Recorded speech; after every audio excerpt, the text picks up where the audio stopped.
আসসালামু আলাইকুম। আশা করি সবাই ভালো আছেন। আজকে আমি একটি নতুন গল্প নিয়ে আসলাম। এক গ্রামে একজন বৃদ্ধ বুড়ো লোক ছিলেন। তিনি অনেক সুন্দর বাঁশি বাজাতেন।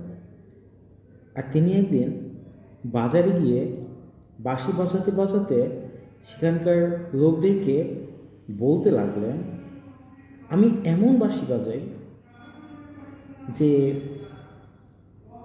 আমার বাঁশিতে এই গ্রামের যত ইঁদুর আছে সবাই লাইন ধরে চলে আসবে। এ কথা শুনে সেখানকার মানুষগুলো তো অনেক হাসতে শুরু করলো আর বলতে লাগলো, এটা আবার হয় নাকি?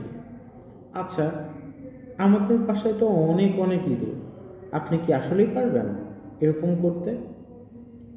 তারা কৌতূহলবশত তারা কৌতূহলে এরকম চিন্তা করেছিল যে এটা কখনোই সম্ভব না, কিন্তু তারা বলল যে আপনি এরকম করে দেখান তো, আমাদের বাসার ইঁদুরগুলো আপনি আনতে পারেন কিনা আমি দেখতে চাই, আমরা দেখতে চাই।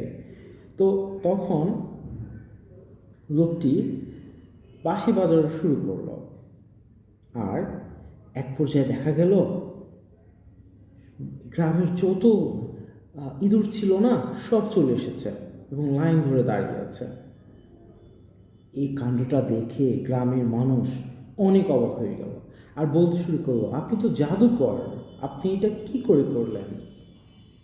তারপরে সেই বুড়ো লোকটি বলল, এখন আমার পারিশ্রমিক দিন। গ্রামের মানুষগুলো বলল, এটা তো মজার ছলে করলেন, এটা তো একটা মজার কাজ, আমরা কেন আপনাকে মজুরি দিব বা পারিশ্রমিক দিব? তখন লোকটি মন খারাপ করে আর কিছু বললেন না, তিনি সেখান থেকে চলে আসলেন। আর এরপরে আবারও বাঁশি বাজানো শুরু করলেন। এখন দেখা গেল গ্রামের যত বাচ্চা শিশুরা আছে সবাই লাইন ধরে সেই বুড়ো লোকটির পিছে পিছে হাঁটছে। এই কাণ্ডটা দেখে গ্রামের মানুষগুলো অনেক চিৎকার চেঁচামেচি শুরু করলো, আরে এটা কি হচ্ছে? তখন তারা আতঙ্কে সেই বুড়ো লোকটিকে বলতে লাগলো, থামান থামান, আমরা আপনাকে টাকা দেব, আপনার পারিশ্রমিক দেব। এই গল্পটি থেকে আমরা শিখলাম, আপনি যখন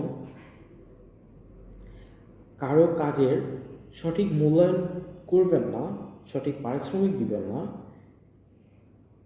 সেই মানুষটা একটা সময় গিয়ে আপনাকে ঠিকই বুঝিয়ে দিবে তার মূল্যটা মূলত কতটুকু। ভালো থাকবেন সবাই। আসসালামু আলাইকুম।